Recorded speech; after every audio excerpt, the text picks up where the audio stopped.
Welcome to a special episode of AU Manufacturing Conversations with Brent Balinski, featuring one of the companies we're putting forward as part of our quest to identify and celebrate Australia's 50 most innovative manufacturers for 2024. This campaign has been made possible through the generous support of MYOB, the original business management software developers. Nothing beats the OG, as well as the CSIRO and the New South Wales Government's Advanced Manufacturing Research Facility. Okay, Brad, thank you very much for joining us here on AU Manufacturing Conversations. Pleasure to have you on our program. Thanks, Brent. Thanks for getting me on. So, standard opening question is, how did you get here and what do you make? So Transmutation, we're a manufacturer. We're also a recycler, and probably at our heart we're an R&D business. We're in the waste, plastic and circular economy sector. We make homewares from bread tags, which is probably what we're known for. That's the first product we did. We also do bowls from used styrofoam, and our latest product, which we'll talk about a fair bit, is the bar chairs, the concrete bar chairs from a powder coating waste. How we got here, I left school and went to the army, which was interesting in one sense that if I didn't do that, I wouldn't have got my degree in chemistry. So I went to the Defence Academy and got a degree in chemistry, which I really hadn't used that much until lately. And then I went off and did a logistics career. So most of my career's been with Patrick's in stevedoring and transport and rail, with toll and oil and gas sector as well, doing logistics at that. And then we basically got sick of doing that, really. I got quite burnt out. Our kids had left home, and we decided to pretty much sell the family home, sell everything. And the wife and I, of now 30-something years, travelled around Australia looking for just relief management jobs. Yeah, complete re-switch of the whole life, basically, and that was really, really good. And then my wife, who wanted to get on the road, also wanted to get off the road. So after about 18 months of doing that, decided to stop in Rowe down in South Australia. So we're originally from Queensland, and after our travels around the place, ended up in a little seaside place in South Australia, which is interesting. Nice. And so you mentioned something of your previous career. Tell me about how you got into recycling plastics. As I understand, it's a little bit of an unconventional story. Yeah, quite unconventional. With the deal that my wife made me to get off the road, because I was pretty keen to stay on the road, was if we stopped, she would go and get a full-time job and support us, and I would get an empty shed and figure something out. So that's pretty much where we landed in the road. We bought an empty shed, and I was renovating the shed and getting it ready for whatever I was going to do, and I came across a YouTube video of precious plastics. I always think of environmentalism more as common sense than something I'm passionate about, but it's always been at the heart of sort of my thinking, and I hadn't had the opportunity to do much of that in my earlier careers. So when I seen this precious plastic project, it did actually inspire me, and I thought, you could start this from your empty shed. You can build the machines yourself out of old ovens and car jacks and scrap metal, and start recycling plastic. So I thought there was a bit of a meld between my chemistry, a bit of my engineering sort of interests, if you like, and tinkering in a shed, and artisan stuff all together in one. So I went home to my wife like Jack and the Beanstalk saying, I've discovered this video and we're going to make a small plastic recycling factory. And she said, yes, dear, of course we are. So we went from there, and it's really turned out very well. Well, it's always a joy to present one's harebrained schemes to the missus and see if they fly. And we could get into that, but that's probably not going to be awesome radio, or we might embarrass both of ourselves, and we don't need to go down that path. So it's kind of a side issue, but you studied chemistry, worked in logistics for quite a reasonable amount of time. There was some gap between your studies and what you're doing now. Were your chemistry chops a bit rusty? Did you have to remember a lot of stuff? And did you reconnect with your younger self, I guess? Definitely. Yeah, I've always loved chemistry. It was a bit of an odd choice at the time because the country really, and then not really having university in our sort of family heritage at all. So the backstory with the chemistry was my dad used to take sugar to the sugar mill in Maryborough, and I used to go with him. And as I walked through the sugar mill, there's all these people look like they work in coal mines. They're very, black soot covered in all the byproducts of the cane industry. And this one guy walked across the floor and he had this white jacket on, he had a folder under his arm, and he was absolutely spotless. And I said, who's that guy? And they go, he's the chemist. I said, okay, that's me. Let's get to your tinkering and your inspiration from the videos and making your own machines. Tell me about the sort of trial and error involved in that, and some of the, I guess, there must have been some happy accidents, but I'll let you tell the story. Yeah, it definitely was. I mean, firstly, making the machines. So I'm not I'm not a welder. Had to learn to weld, and I'm still not a welder, but things are holding together, so that's good. So the making of the machines themselves, and then playing with the different types of plastics and discovering or rediscovering polymer chemistry, really. So I started with all different types of plastics we were collecting from the public. So we ended up with polystyrene being a little bit of our niche because it's really not covered well in the marketplace at the moment. So I've avoided PET initially and avoided HDPE particularly because it is being covered in our current sort of marketplace. So I'm not only looking for plastics that I can work with, but I'm also looking for niches in the market where big industry is already handling one type of plastic. Why am I trying to compete with that or do anything in that space? So polystyrene is probably where we landed, and then we had the collaboration, first of many collaborations, and that's been the story of our rapid rise, if you like. It was with Aussie Bread Tags for Wheelchairs, who were looking for a recycler, and they're based in Adelaide, and they collect all over Australia this sort of post-consumer bread tag. And they were looking for someone to recycle and couldn't find anyone. They were sending them back to South Africa where the charity had first started. So when they found us and I found them, I had this source of beautiful plastic, really, high-impact polystyrene, and started working with that. So that's sort of where we started the serious type recycling on a little bit more scale and working with polystyrene. And so that's one organisation you've got involved with. Tell me about some of the other ones, because you've got some decent partners. Just a skim of your material tells me that. Country Road and Airport and Dulux. Tell me about the process of getting them to buy into your vision, which is not always easy for a small operator, and how it's all happened. Yeah, so the word I use is serendipity, and I'll keep using it because it's exactly the word that suits what's happening. We had a bit of an article, or it was a video on ABC, the local ABC radio that went to a bit of an internet on what we were doing. And it was quite, obviously very small at the time, started with the bread tag stuff. And I got a phone call out of the blue from Country Road. So kudos to them, because everyone's trying to knock their door down to get into their stores.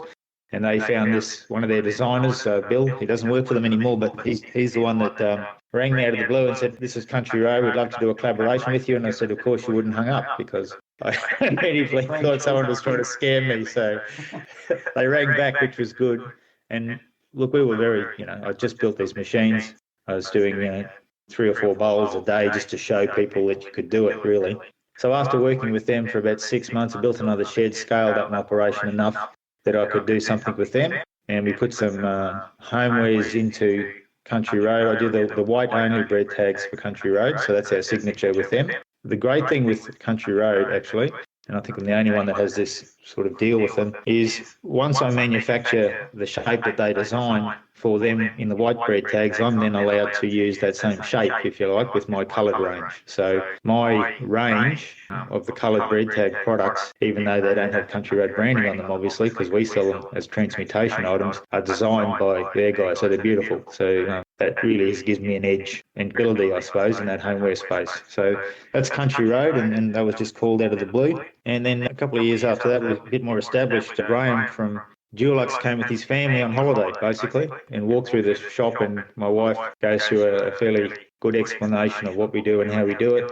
And he said, "I've got a waste problem at work. I wouldn't mind if you had a look at it."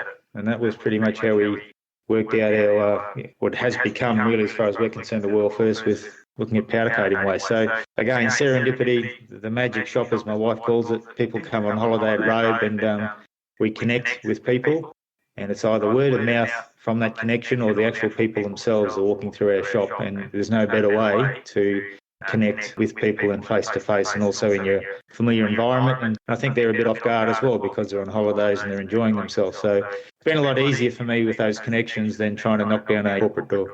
Can I just hear about Graham from Dulux? He was in a kind of an operational role, and tell me about what he did at the factory and what he saw as problem and what you saw as a solution. Graham's only just left Dulux for another career, and we're very close still.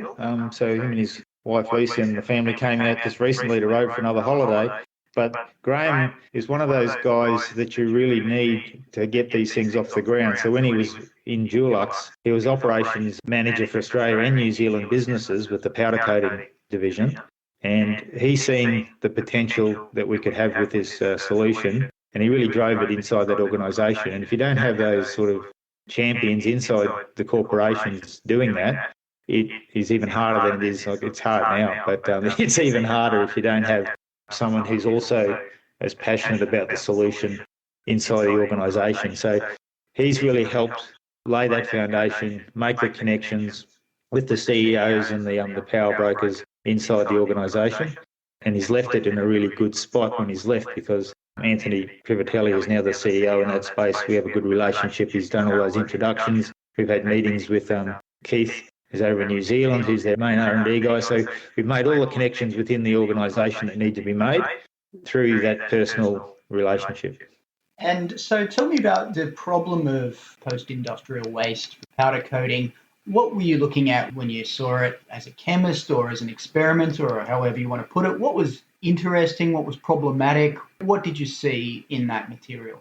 Yeah, so I gathered the information that they already had on. So Dulux have been trying for quite a while. I guess to put it in perspective, there's a report done in 2020 that estimates there's about 800,000 tonnes of powder coating industrial waste going to landfill every year around the world. So it's a massive problem for whoever produces powder coating, and it's sort of an industrial problem that sits behind the curtain to a certain extent, because powder coating in its application is very quite environmentally friendly because it doesn't have the side effects that the wet paint does, but and the usage is quite good. But behind the scenes, when they're making it, there is a bit of industrial waste caused. So that problem exists in a smaller scale, obviously, with the Dulux factory in Melbourne. And they had tried to go out and solve this with university reports and industry-type joint ventures to try to figure out a way to solve it. They've had some trials done with other plastic makers and stuff, and they weren't coming up with any sort of commercial answers. So when I seen it, the problematic parts of it is it's a powder, so it's hard to mix and commercially sort of add it because it's a powder. It's not as easy than a hard plastic to sort of work with. And it's a thermoset, so chemically that presents issues as well. So they're the problematic things, but when I seen it, I just look like clean industrial plastic waste to me, and I thought that's great. So we've got to be able to do something with this. So I did a fair bit of mucking around with very rudimentary sort of R&D because, as I've said, we've just had an empty shed. We're starting with machines we've made ourselves, so I don't have the high-tech equipment. So I got a hold of an old Arberg injection moulder that's back in 1985 sort of days, a couple of grand, someone was throwing it out. And I basically stripped it down and was able to use the mechanism, the injection and the pressure and those sorts of things to do my mixing and stuff with teaspoons and bits and pieces and cement mixers to get the mixing right. So it was pretty rough, but it worked. And then from that rudimentary sort of stage, I could fine-tune the whole process. We'd like to take another moment now to acknowledge our sponsors, MYOB, as well as the CSIRO and the New South Wales Government's Advanced Manufacturing Research Facility. There would be no 50 Most Innovative without these guys. Thanks again for making this campaign possible. You talked about the ingredients and how you've sort of tinkered with them. Tell me about the end product. Why bar chairs? First of all, I'm not a concreter, so I saw bar chairs and I thought it was stools for pubs because I'm a moron. But bar chairs, tell me what they are, I know now, tell the audience what they are and why were they a good match for what you're doing? You won't be the first and you won't be the last to think of bar chairs in a bar somewhere. Why I picked on that product, and it's been a journey as well, because the plastic that we're now making, the PostPrime plastic as we're calling it, is a lot higher quality and stronger and has a lot more application than that initial product I've come up with. Why I chose bar chair is because they're ubiquitous. There's so many of them out there, and I've always got an eye on the market because with the circular economy and trying to be in the circular economy as a business, you've got to sell something. Too many businesses have failed in this sector because they can't sell either what they're making, and they're making something to try to push into a market that the market doesn't want, or they're making something that's already in the market and can be made for, massively cheaper somewhere else, so the market's not ready for it yet economically. So we're trying to make sure that what we do make has a market to go into. So I had a vision of the bar chair not just as a bar chair, but as a product that fits into a higher end sector of the market, which is the ESG type component, your major construction companies, your defence industries, your government projects that are now requiring ESG credentials, if you like, from your building materials. So to me, this is the deluxe sort of version of your bar chair that comes with your, sustainability credentials, provenance, all of those sorts of things. So I've seen it as a product that, firstly, at the start, I beefed it up because I thought my plastic might have been a bit weaker. It actually turned out to be stronger. So Sun very much helped me with the design of the bar chair. So it's a stronger bar chair than you would find on the market traditionally. So it's turned out to be a good product in the sense that it's the big levelling machines that the big construction companies use, crush a lot of the existing bar chairs, whereas ours will hold them up because it's stronger. It's got the provenance, so you know exactly where everything's come from. It's got the carbon emission sort of data, and we're undergoing GECA accreditation for it. So we're really pitching the bar chair, if you like, at the higher end of that sort of construction market. But the plastic itself that we've come up with can be used in a whole heap of applications for higher end, if you like, products than a concrete bar chair. In your application for our Most Innovative campaign, you said you'd gone about trying to get this patented. What are you patenting? The material itself or the process or something else? Yeah, so the process at the moment, like I said, the 800,000 tonnes of powder coating industrial waste is going to landfill. So no one's, as far as I can tell, really come up with a commercial outcome or recycling outcome for that waste. That's why it's going to landfill. So we're patenting the process where economically and viably and also environmentally, we can take that waste and make it into another polymer that you can use. The other thing about our polymer is it's recyclable again. So that's quite important from a point of view of what you're going to make. If you're making something that can't be recycled again, then it's obviously got to go to landfill sooner than later.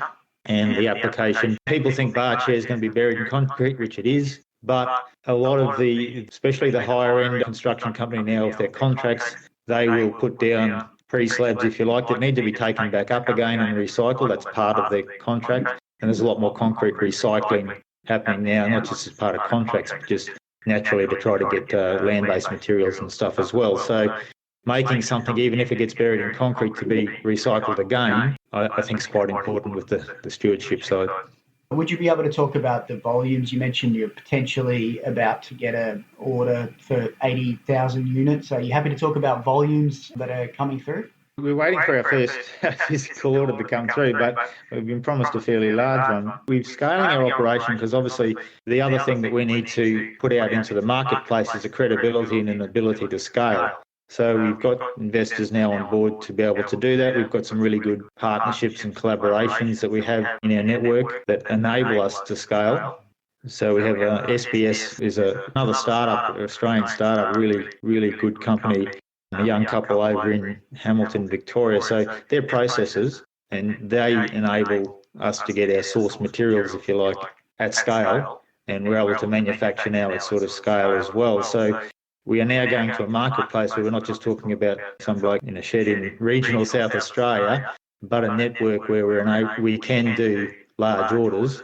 So the first order with the bar chair, like I said, 80,000 bar chairs in one order, we can do that. So that's what we're trying to pitch now to the market, if you like, and some of the higher end ones, that we have the capability to not just have this high end polymer coming from all recycled sources, but we can do it at scale. Everyone has ambitions. Let's hear about yours. And what do you see? You don't know the future, obviously, but if things go well for you, how do you see this product rolling out, and how do you see other products being developed? Because obviously you've got to keep at it. We're actually designing and structuring our company now for massive growth, really. I mean, that's how I picture it. We've made that decision to not be a small business anymore, but graduate to the next stage and be a medium enterprise. We've structured the business now as Transmutation Resources, Transmutation Recomposition, and Transmutation Retail. So those three aspects take us through the circular economy journey, really. Our resources division will basically look after the sourcing of the waste plastic and have our kitchen cupboard, I sort of call it, of ingredients that we can use. And then the main product out of there is this high quality bead. So we've also started the Australian Micro Recyclers Association, president of that. So with all our members there, and they're all different scales, from backyard hobbyists to quite sort of large to medium-sized recycling businesses in that space as well. And we can provide them with high-quality resins, which are 100% recycled. We can also do our PostPrime plastic to big industry. And so we're targeting industries like big end construction, ESG-focused businesses, defence space, all of the high-end businesses that can really have a good niche with high-quality plastic. So that's what the resources business can do. And the idea is it's a drop-in sort of product. So you can take the bag of virgin plastic away, and you can put our 100% recycled in, and you won't see any differences with your setup and your machinery and your production. So that's really what we're aiming to do, is take virgin out of the market. That's the resources business. The recomposition business is our manufacturing sort of arm, where we can take the product all the way through and make it, develop it, produce it, and that's what the bar chair is. It's a proof point to show that that's what we can do. We can do that at scale, and manufacturing in Australia, we can do it at a price point as well. And then the retail side is sort of what we're known for now. So that's our bread tags and our homewares and our online store. But that's so important for this circular economy conversation, because if you don't sell it, it's not a circular economy. And we do not want to fail at that post, and we want to be seen as effective retailers, niche retailers to a certain extent, but we're both looking at B2B and B2C. We're doing the B2C thing quite well, but we're working on the B2B stuff now with the larger corporation. That's our market going forward, really, to grow the business. We're asking everybody as part of this series their personal definition of innovation, because you ask 10 people, you get 11 different answers, and that's fascinating to me. Tell me what your take is, please. Listen to one of your episodes just back in November about the launching of the 50 most innovative for 2024, and you had on Martin from Anchor and Ian from Wyman, and I actually liked Martin's definition. He went to I think it was the World Intellectual Property Association or something. So being novel and having utility, it's a simple definition, but I think it tackles 2 points well, which we think of innovation as something's got to be new, it's got to be different, it's got to do something different. But if it doesn't have utility and there's not a market for it, it's rarely successful, I guess. You can come up with something that's new and different, but if no one wants to use it or buy it or whatever, then it's a good idea before it's time, or, it's a good idea after it's time, or whatever it is, but it's not, to me, an innovation that's going to stick. So I've always got an eye on, it's got to be useful in the market and serve some sort of purpose going forward. So we all have different definitions of going forward as well. So we're all, as you said, you can come up with a 1,000 different sort of answers to it. But what I think is going forward, and a product or process or something that will take it in that direction, is what I consider sort of innovation. We're nearly to the end of this conversation. I'd just like to ask the standard closing question, and that is, what's an issue within manufacturing that's not getting the attention it deserves in your view? I think stewardship. I think if every manufacturer thought about whatever they're making, what happens to it at the end of life, we're having different conversations. We're starting to look at stewardship and circular economy thinking and whatever, but to me, the majority of the market in manufacturing is still making stuff for a market, but not thinking about what happens to it at the end of its life. By doing that, you can go back the other way and look at the design and the materials that you're using. There's a whole different conversation when you start looking at, okay, what's going to happen to this at the end of its life? So, for example, our cradle to grave policy means you can mail everything back to us for free and we can recycle it again, because our homewares are polystyrene, so they're not going to fit into the normal recycling chain. So we've got to provide that avenue for people, because we want to keep it out of landfill for as long as possible, upcycle it back into a system. So upcycling is really critical of materials, and manufacturers actually thinking about whatever I'm making, what happens to it at the end of its life, and can I design it differently? Can I use different materials? Can I put it into a scheme that already exists by using different materials? I mean, that's just, bulker bags are a good example of that. If you use certain types of plastic like PP in your bulker bag, it can get recycled fairly easily, where if you use a combination of PETs and polyprop and HDPE type stuff in all the different types of fittings on the bulker bag, then it's really hard to recycle. So it's just simple things like that. When I'm making something, what happens at the end of it? Who's got to pick it apart? Can it be recycled? Is it going straight to landfill? Brad, it's been a pleasure having you on the program. Thanks very much for donating your time, and it was lovely to meet you. All right, thanks, Brent.